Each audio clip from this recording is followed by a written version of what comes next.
semuanya, kami dari kelompok 6 yang beranggotakan saya Ismi Aryati, Saya Yosua Purba, Saya Rani Febriani Berutarigan. dengan mata kuliah komputer di bawah bimbingan Bapak dosen Dani Rukmana Made SDMT dari kelas BDP 1A ingin mempresentasikan tentang public speaking. Jadi, public speaking adalah seseorang yang bisa berbicara di depan umum. Teman-teman sekalian, pada saat kita berbicara di depan umum, pasti teman-teman akan merasakan yang namanya buang air besar, tiba-tiba keringat dingin, tiba-tiba kepala pusing, bahkan teman-teman bisa merasakan sakit perut dan jantung berdetak. Apa saja sih hambatan untuk berbicara di depan umum? Teman-teman sekalian, coba kita rileks sejenak. Coba teman-teman bayangkan orang-orang yang bisa kita idolakan di dalam slide ini. Nah, ada kabar gembira nih. Good news everyone. Pada tahu nggak sih semuanya berbicara di depan umum itu sebenarnya bukan bakat dari lahir loh. Karena berbicara di depan umum, kemampuan yang dapat dilatih mulai dari sekarang dan bisa untuk dikembangkan. Inikah yang ada di pikiran kamu sekarang? Siapapun bisa berbicara dengan lancar di depan umum dengan tidak membosankan. Lalu, kenapa saya tidak bisa? Lalu, kenapa saya selalu gugup ketika berbicara di depan umum? Dan kenapa sih sampai saat ini masih gugup? Mungkin faktor membuat saya gugup untuk berbicara di depan banyak orang atau di depan orang umum itu mungkin faktor dari kurangnya latihan, kurangnya menguasai materi, terjebak pada the noises. Artinya the noises itu terjebak dengan kata-kata yang membuat kita itu tidak percaya akan apa yang kita sampaikan dan kata-kata yang tidak mendukung untuk kita berbicara sebagaimana seharusnya yang harus kita bicarakan di depan umum. Once you beat the nervous, you have it all. Jadi, jika kita dapat mengalahkan rasa gugup kita, kita akan mendapatkan semuanya. Jika kita dapat mengalahkan rasa gugup itu, kita akan meraih semua yang kita mampu dan kita bisa. Know yourself, kekuatan versus kelemahan. Menurut Helen Keller, ia berpendapat bahwa buta dan tuli sejak lahir, namun tidak menjadikan kekurangan fisiknya untuk menghindari public speaking. Yang berarti ketika seseorang mengalami kekurangan dalam suatu fisiknya, itu bukan menjadi faktor untuk tidak melakukan public speaking dengan baik.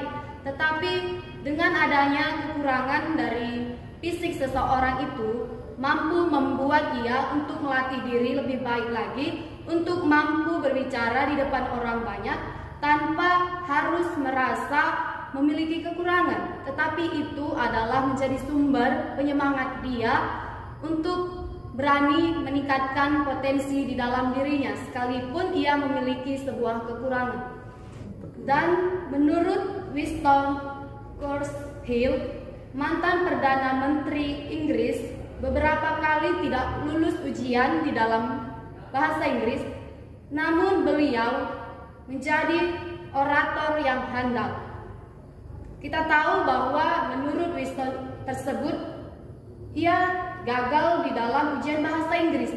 Tetapi dengan kegagalannya tersebut, itu tidak menjadi halangan untuk dia tetap berani dan mampu untuk mengembangkan jati dirinya, mampu untuk meningkatkan lebih baik lagi di dalam dirinya. Then, what should I do?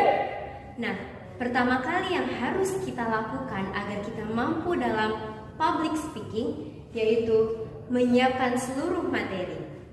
Nah, jika kita sudah mengetahui materi yang akan kita bawakan, maka kita akan mudah untuk berbicara di depan umum. Yang kedua adalah practice makes perfect. Karena tanpa latihan tidak mungkin seseorang akan mengalami keberhasilan. Latihan itu membuat kita menjadi sempurna. Lalu, who is your audience? Siapa sih yang akan menjadi audiens kita saat kita berbicara nanti? Mau itu orang yang lebih tua dari kita, atau orang yang seumuran dengan kita, atau bahkan orang yang berandalan seperti anak pang yang susah untuk diatur. Intinya, kita itu harus menggunakan bahasa mereka agar mereka lebih mudah untuk memahami apa yang kita katakan. Selanjutnya, perlukah mengolah suara? Mengolah suara tentu sangat diperlukan. Yang pertama, watch out the volume. Kita harus bisa mengatur volume ataupun suara yang ada di dalam diri kita. Yang kedua, intonasi. Penggunaan intonasi akan memberikan nada yang tepat terhadap setiap kata. Karena jika intonasi yang tidak tepat, maka pemikiran ataupun pendapat orang pasti berbeda-beda. Contohnya, halo, selamat pagi, selamat datang kepada seluruh peserta Fun Bike yang diadakan oleh Bank Mandiri. Silahkan untuk registrasi ulang di meja panitia.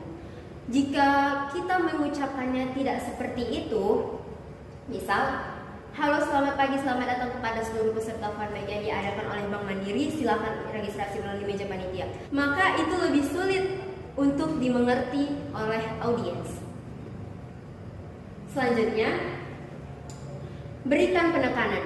Contoh, oke, sekarang saya punya hadiah. Siapa yang mau hadiah? 200.000 rupiah. Nah, itu kita memberikan penekanan pada 200.000 rupiah agar orang lebih mengetahui lagi apa yang ingin kita tuju. Namun jika kita mengatakannya, oke, sekarang saya punya hadiah, siapa yang mau hadiah uang 200.000 rupiah?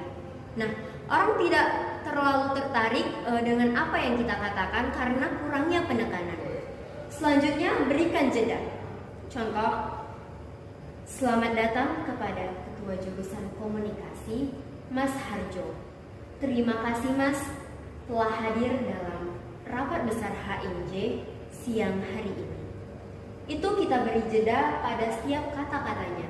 Namun jika kita semua sama ratakan selamat datang kepada Ketua Jurusan Komunikasi Mas Harjo, terima kasih Mas telah hadir dalam rapat besar HMJ siang hari ini.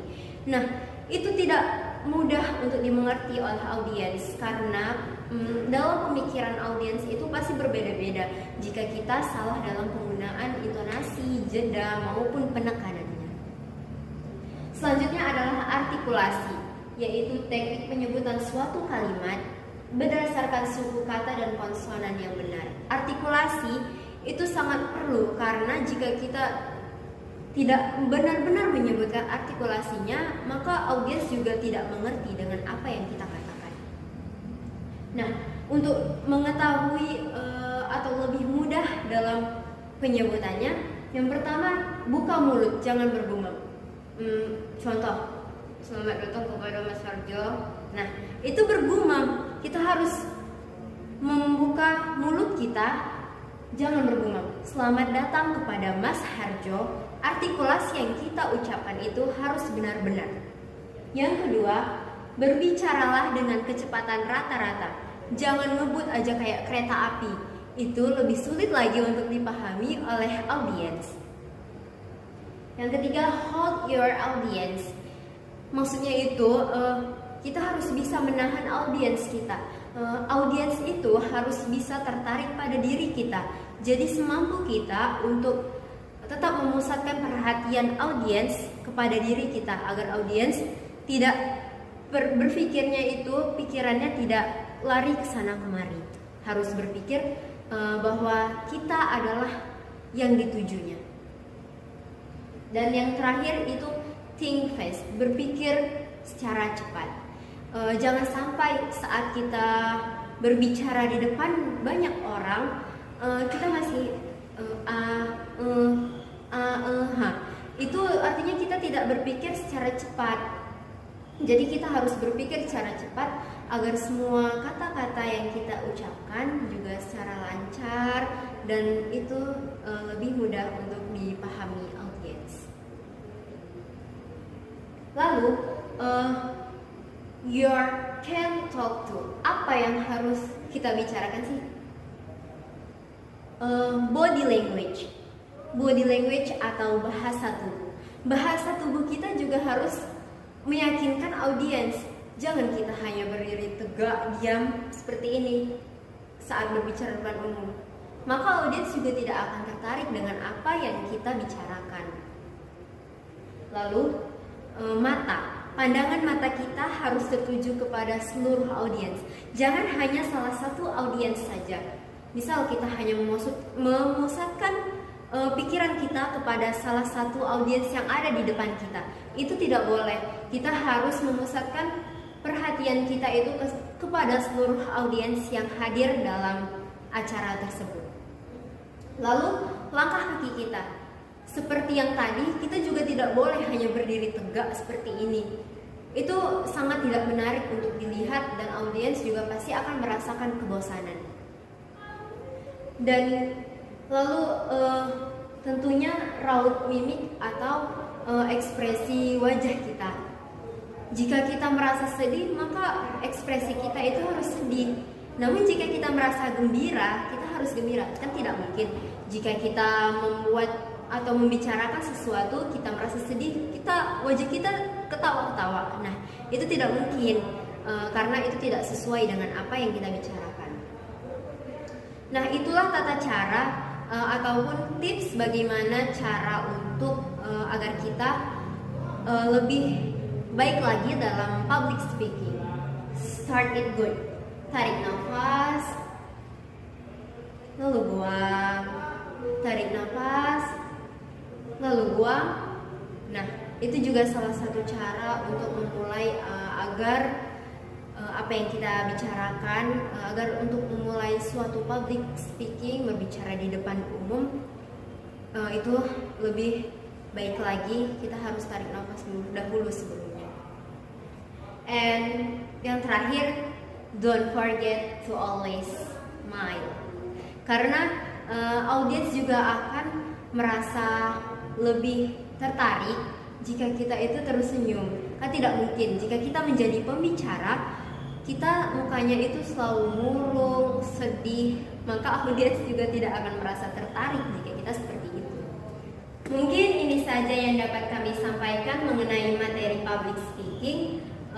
Semoga dengan materi yang kami sampaikan, teman-teman semua dapat menambah pengetahuan dan kemampuannya di bidang public speaking.